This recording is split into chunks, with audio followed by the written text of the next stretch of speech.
Salut les baroudeurs, je vous parle aujourd'hui du rôle primordial des muscles pour votre santé après 60 ans. Quand on parle de longévité, on pense souvent au cœur, au cholestérol ou à la tension.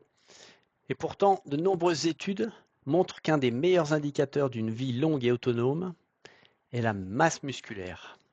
Et oui, vos muscles sont probablement votre meilleure assurance vie. À partir d'une trentaine d'années, nous commençons tous à perdre un peu de masse musculaire.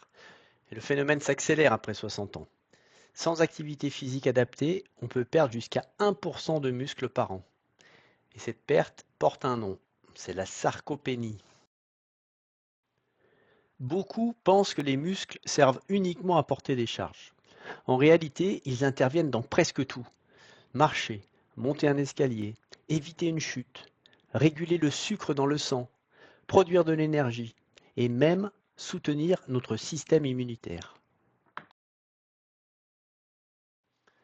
Une grande partie des fractures chez les personnes âgées est liée à une faiblesse musculaire. Plus les muscles sont forts, meilleur est l'équilibre. Et plus on évite les chutes, plus on conserve son autonomie. Aujourd'hui, les chercheurs considèrent le muscle comme un véritable organe. Lorsqu'il travaille, il libère des molécules appelées myokines. Elles agissent sur le cerveau, le cœur, les os et réduisent l'inflammation. Elles participent également à la lutte contre les maladies chroniques et le cancer.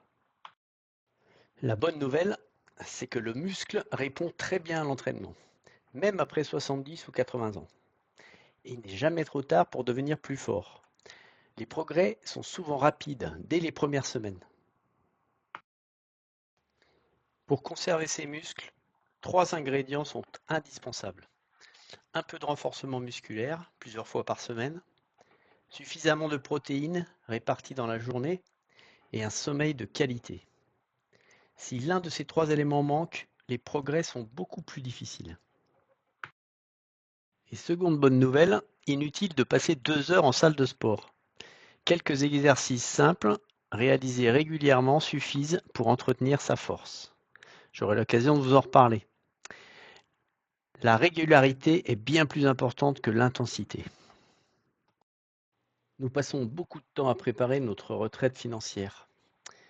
Et pourtant, la retraite la plus agréable est celle où l'on peut encore marcher, voyager, porter ses sacs, jouer avec ses petits-enfants et vivre sans dépendre des autres.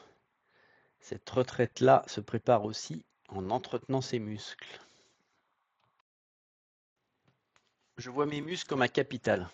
Chaque marche, chaque exercice, chaque repas riche en protéines est un investissement pour les années qui viennent. Si je m'entraîne aujourd'hui, ce n'est pas pour battre des records. C'est pour pouvoir partir marcher 3 semaines dans les Alpes à 70 ans. Et si possible encore à 80 ans.